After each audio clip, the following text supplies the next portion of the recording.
Welcome to Season 2 of The Morning Glory Project. I'm your host, Betsy Graziani-Fassbender.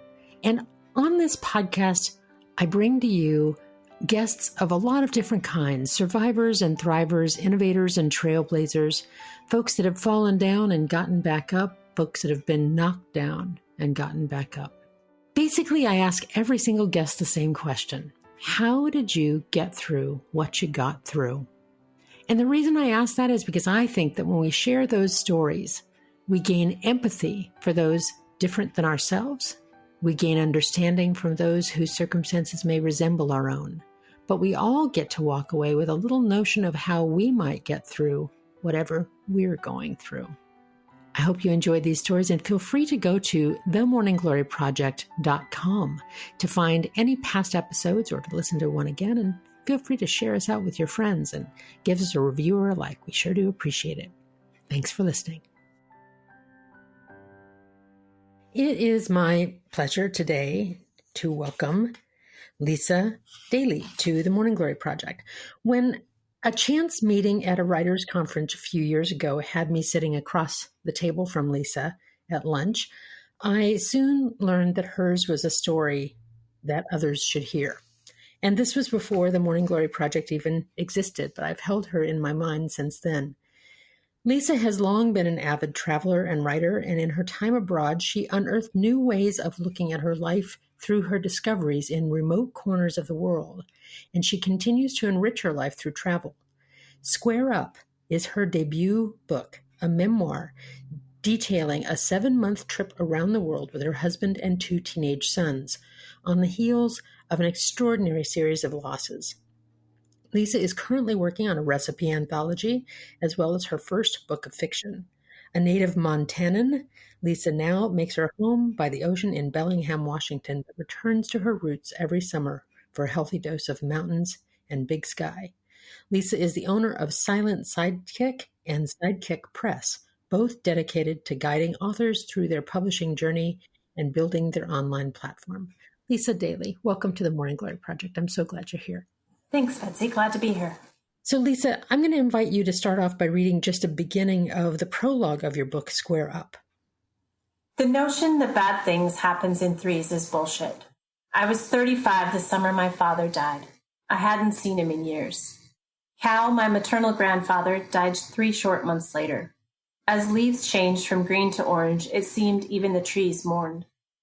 As a new year began, holding promise for new beginnings, my 23-year-old brother Zach overdosed just as he was gaining a foothold in sobriety. Still reeling from his death, our mother was diagnosed with an aggressive form of melanoma before summer arrived once more. Year after year, the deaths continued as if trying to keep up with the changing of the seasons. Fall, great-grandmother, old age. Winter, father-in-law, cancer. Spring, 16-year-old cousin, suicide. The cycle of death concluded with my mother, days after I turned 40. Final tally, death 7, years 5. Ironically, right at the lowest point in my life, when I was begging for the universe to give me a break, it did just that. The details for a round-the-world trip we've been dreaming about for years fell into place. We had done enough research to prepare our family for long-term travel. We had the means to make the trip a reality. All that was left was my willingness to let go of my fear and embrace the unknown. Easier said than done. The subtitle to your book is 50,000 Miles in Search of a Way Home. So as I read your book, and it's beautifully written, it's an interesting combination because on one hand, it's sort of a travel story, the likes of which we might read, in Adventures Around the World with Your Kids kind of thing. But it's got the backdrop of these losses. And it did put me in mind of Cheryl Strayed's Wild, because yes, hers is a story about the hike of the PCT, right? But it's not really just about that. That's just the setting in a way. Is that how you feel about it? And what do you mean by 50,000 miles in search of a way home? I think that is the way I feel about it. I had always wanted to write a book, and this isn't the first story that I had in mind. But when I got back for the trip, I really needed a way to digest it. And when we set out on the trip, I was reeling from years plagued with death, and I was scared about every aspect that this trip might entail. So when I got back home and wrote it all down, it did really seem like travel was the sort of means by which I got to explore that grief and process it and move forward. Well, what struck me often in your story is, and perhaps it struck me because I have the same affliction. I'm not sure. Maybe this is part confession for my asking the question, but it seemed that it was also your relationship with control. The grief, the loss of others, particularly suicide and cancer and and overdose, all those things were so far out of your control that it seemed like you wanted to control as many things as you possibly could, and nothing like international travel to foul that up, right? For sure. I think you're spot on. I mean, I definitely always felt like someone who was organized and knew where things were. My husband couldn't misplace his keys. He'd be looking for them, and I'd say, they're on your desk. My kids couldn't find their where to go out to their soccer game. I'm like, your knee pads are over here and your shoes are over here. I did things like that by the book. At work, I was always on top of things. I was always organized. My calendar was set. All my emails were answered. And suddenly, with all this death through my life, very much feeling out of control, feeling like I didn't know where to turn. I was sort of lost in that. And then it also brought up a great deal of fear. Like, if all these people that were close to me can suddenly just die, I mean, what about my husband and my 2 teenage kids? How in the blink of an eye they could be gone. And so, yeah, international travel and with all the unknowns that entailed was very frightening for me. And still you felt compelled to do it. I'm wondering what drove you toward it as opposed to away from it.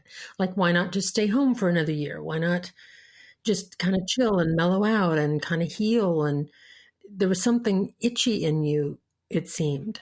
Yeah, there was. I mean, we could have waited, but it was the right time for my kids. They were both teenagers, and when we left, they were in 8th and 9th grade. And we knew that if we waited another year and our youngest got into high school, that there was no way that he would want to go. And the other thing is, my husband had just recently retired from the public health service after 20 years of service. And so he had a gap where he was able to take that time before, almost like a sabbatical, before then becoming employed by the same place that he'd been working at as a civilian.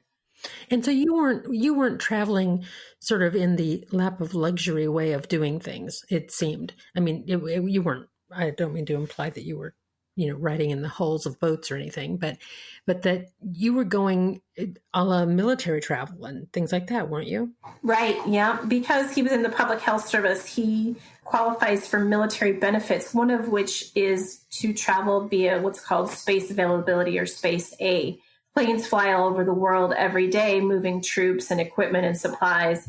And whenever there's extra seats available on those flights, military personnel can take a hop, basically is what it's called, and kind of tag along to go from one place to the next. And so we spent a great deal of time traveling by that means.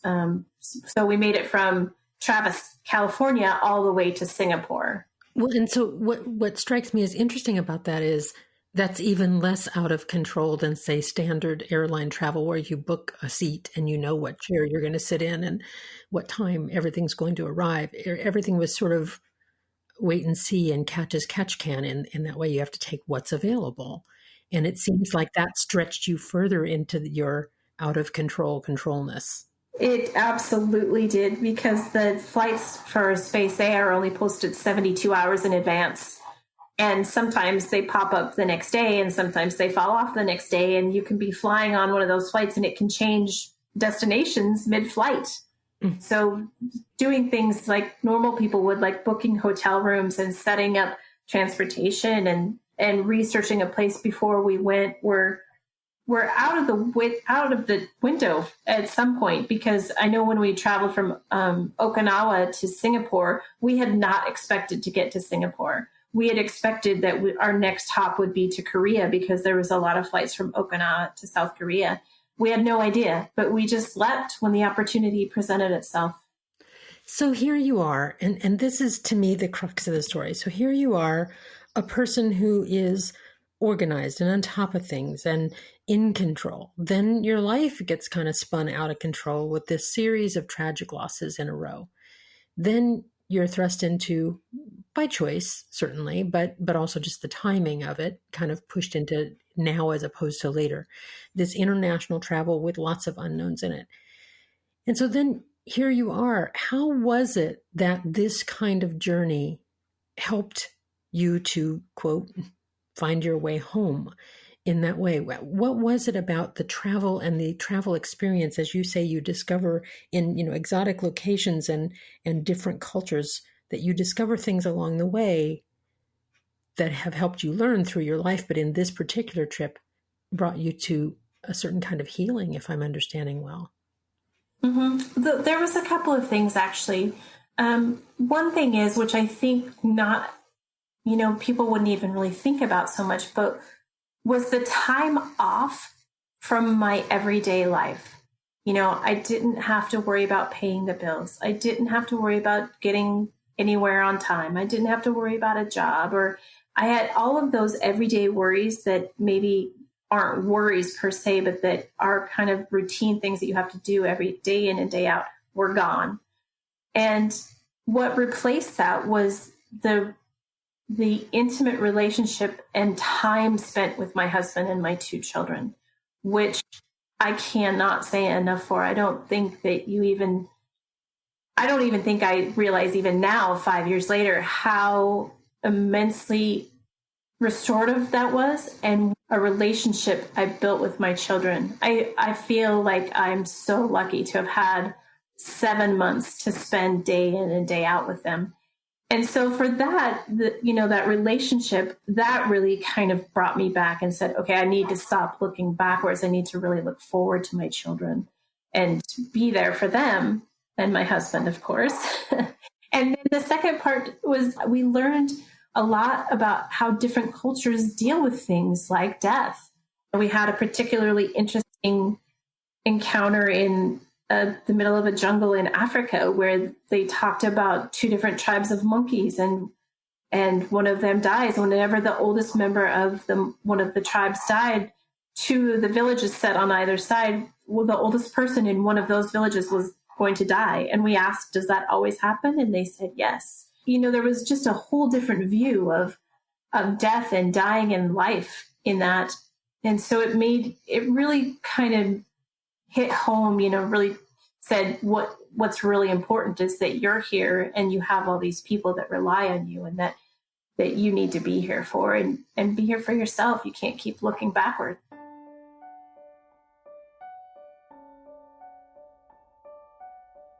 Have you come away sort of thinking that in Western culture, American culture, that there's some lack in how we look at and understand death? I don't know that there's some lack. I just think it's different. I don't know. I think here I felt afraid of it. And it's not that way everywhere. I mean, in other places it's embraced as another stage. So I don't think that there's a lack. I think it's just different. Well, so just having lots of different viewpoints from which to look at death and dying and living seems like it was part of the healing process. Mm-hmm. You write, and please forgive me, it's been a few weeks since I read your gorgeous book, so the specific locations are lost in my brain, but I'm remembering you being in Asia, and I think it was either Thailand or Singapore, where you're in a shrine or a temple.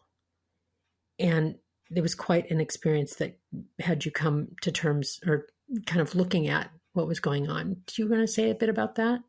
Well, my son would say, where weren't we in a temple in Asia? That's all we did. They were like, Mom, another temple, really? Yeah, in Singapore, we went to the Buddha Tooth Relic Museum. And the funny part of that is that my husband is a dentist. And so we didn't feel like we could pass up a temple dedicated to a tooth. So it's supposed to be literally the tooth of the Buddha. Yes, the tooth of the Buddha was housed in that shrine. And we went in and we thought we were being kind of noisy Americans in this meditation center. We were trying to be, respectful and quiet. And the guide asked us to come, and that a monk wanted to give us a blessing. And we didn't see him doing that with anyone else, but we did it. And he had us kneel and he put beads on us and he sang this prayer. And it just kind of hit me that that I had been working so hard on going through all this death and stuff. And that really I needed to focus on healing and focus on letting go of all that pain and grief. And that it wasn't just going to go away on its own, that I actually had to work at that. So tell me what you mean by work at that. What does that look like, or how does one do that? I kind of describe it because we were in Singapore and it was so cloudy. It wasn't cloudy. It was smoky because of fires in Indonesia, and so bad that you couldn't even see a block. And at one point, planes would fly over and dissipate chemicals into the air, what was called cloud seeding, to make it rain, to lessen the smoke.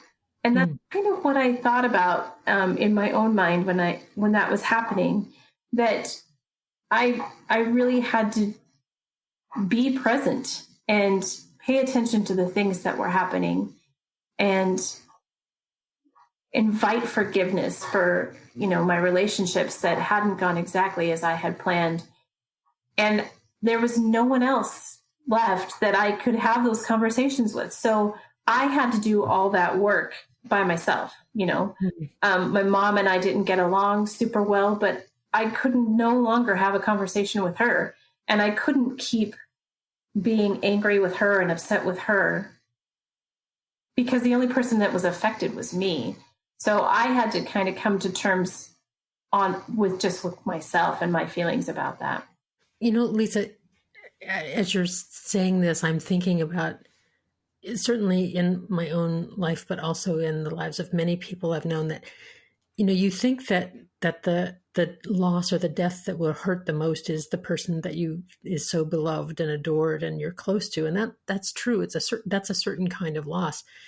But when you lose somebody with whom you've been having conflict or disresolution, or you've been estranged from them or something like that, it has a different kind of twist of the knife, doesn't it? That kind of loss. Yeah, because there's no resolution. And the resolution can't ever happen with them, directly with them. Right. So you have to resolve it within yourself. Yeah, I've thought of those as, I call them double deaths, like, yes, I lost the person, but I also lost the opportunity to resolve with them. And it seems like those were some of the ones that were so poignant to you during your travels. Yeah. I'm wondering too, you had teenage sons, what were they, 14, 15 at the time? What was their notion of your grief? Do you know?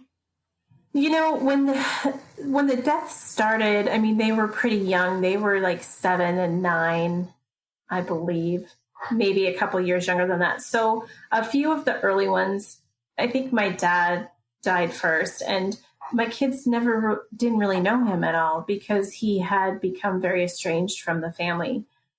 So I hadn't seen him in years. My kids only met him once, so they didn't really know him. And then when my grandfather died, that was kind of typical old age, so that was explainable. My brother, I kept them pretty sheltered from. And so when he died, I didn't bring them with me to the funeral. So they were pretty sheltered from all of that.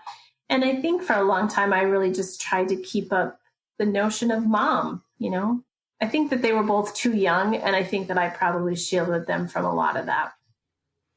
If you were going to go back and do that with them again, would you do it any differently, or do you feel okay about that? I feel okay about it. They ask questions, and I've always been pretty forthright with everything that I've answered for them. So I didn't think that they necessarily needed to be a part of it. I think that it came along and they saw me process through that as we traveled. And I mean, I think if you recall, as we got to the end of our trip, I actually had a friend of mine who passed away as we were traveling. And so they did get to see that a little bit more. I was a little bit more open by that part of the trip and explained to them my sadness. And again, it was someone they didn't know. So it wasn't their loss per se, as no, it wasn't theirs. You know, they feel sad and can hug me and stuff, but they weren't as close there. The other thing that struck me in your story too is, of course, your husband, who comes off as this sort of devil may care, it'll work out, don't worry so much, Lisa, kind of a guy. Yeah. But then that often is true in a couple. One person seems to be assigned to be the resident worrier, and the other one is, floats above that, and you take turns sort of going back and forth through that. But it also seemed like, and tell me if I'm reading this into your story, but it seemed as though you were in such profound pain and loss and felt so out of control. I wondered if it felt as though you were afraid people were going to think you were crazy, or that there was something broken and wrong about you. That's a good question. I guess, I asked someone in a conversation recently to define my superpower. And she said, "You're always calm through things." And I was like, "What are you talking about? If you think I'm calm through everything, I have got the wool pulled over your eyes for sure." But she's like, "You might not be, but you seem it." And so I think for everyone around me, there was sort of that confusion as well. I think that Ray saw through that a little bit, my husband, that he knew I was not totally okay, but I don't think he knew exactly how not okay I was. Mm-hmm. And so when I had a couple of issues along the trip and I really start to kind of get panicky, I think he would kind of leap and say, "Knock it off, you're fine." And so not really know how to deal with that. I don't think anyone would say I was really off the deep end, but I think that I definitely tried to hide a little bit about how not okay I was. Well, and so he wasn't a jerk for saying, "Honey, it's going to be okay. Lighten up. Don't worry about it." And he was trying to be reassuring, and he's a pretty good guy. So he comes across pretty well in this story. Yeah. But also that I've got that image of, the duck floating on the water and it looks all serene, but underneath the little legs are paddling. And it seems like sometimes that's the case with those of us who have a calm exterior, but we've got some stuff going on inside that others can't see. I always joke that I made him the hero of my story. He's pretty happy about that. Well, I'm wondering what you've learned about how you get through grief. What is it that has helped you or is helping you in an ongoing way to deal with loss? I actually feel like writing the story and really taking that several years to go through each location and think about what went on there and where I was at in my emotional journey. I actually think that writing about the whole thing again was very helpful and kind of helped me see what was going on just with familial patterns with my parents and how I have kind of stepped outside of that and not continued those patterns. So that was very helpful. And I have to say, Bessie, I haven't had to deal with a lot of loss since I've been back. So, well, you were kind of paid up. Yeah. you had quite a few there for a while. So that's merciful that happened. But, it also seems that, I've heard this a lot from guests on this program and in my life and for myself as well, that there's something about, and different people have different ways. Writers do it through writing.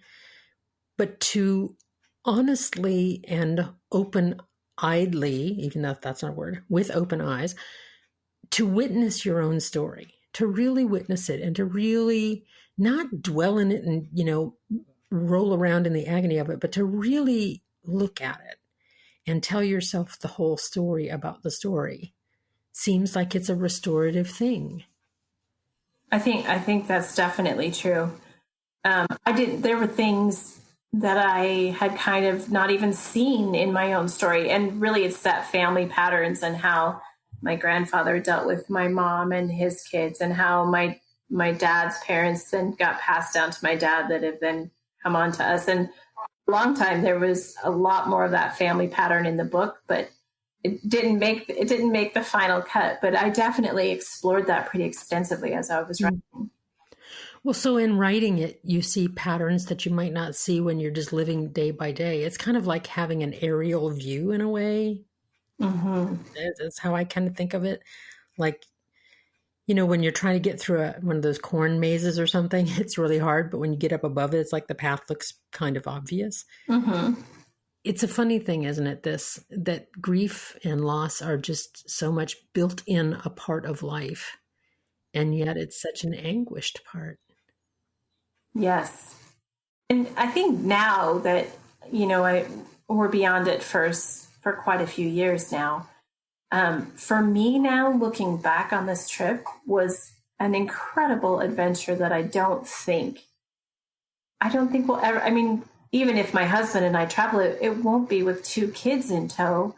And I can't even imagine our lives had we not taken that trip. I feel this bond with my children that I don't even know that I would have had otherwise. So I look back at this trip with just so much joy in my heart now.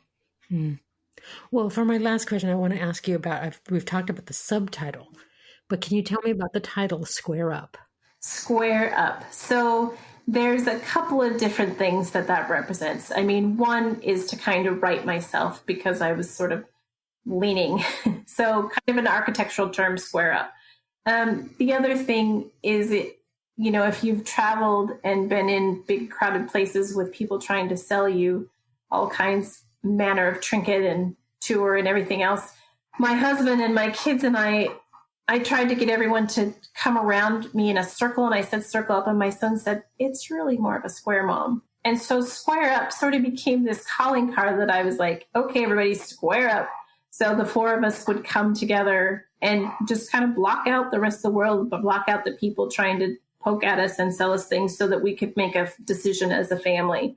And then as we traveled further, up into Myanmar, there was so many stupas, and we read so much stuff about the 4 sides, and each side representing love. I'm not going to remember all 4 of them right now, but sort of 4 sides, each representing a different piece of the pie, and that you had to have all 4 to be in place. And so for me, it really meant, me being present for my kids and me holding up my side of the square, so that the 4 of us would be that family unit moving forward.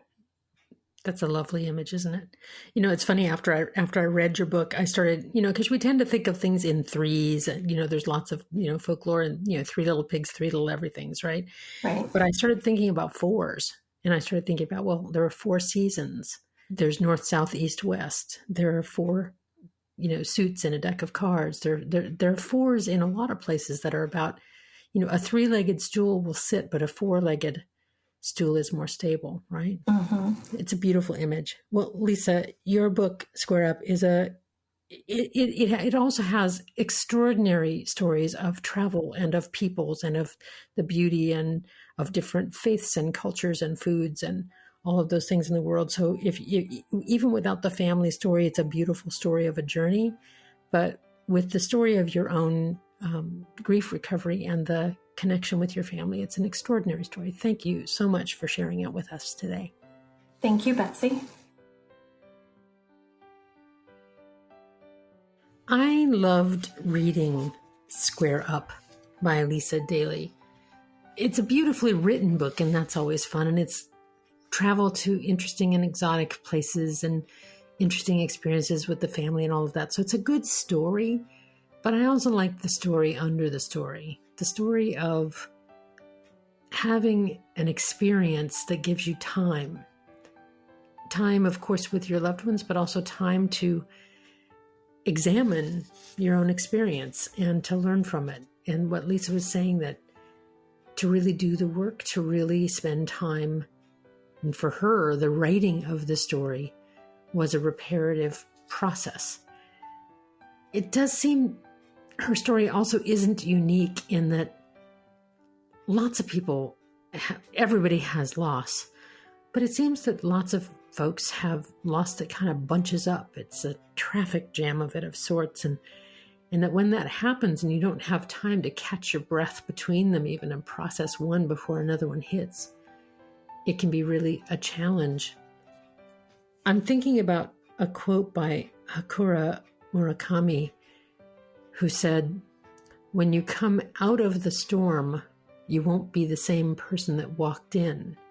That's what the storm is all about." Though she wasn't writing literally about a storm, she's writing about a journey. I thought about that with Lisa's book,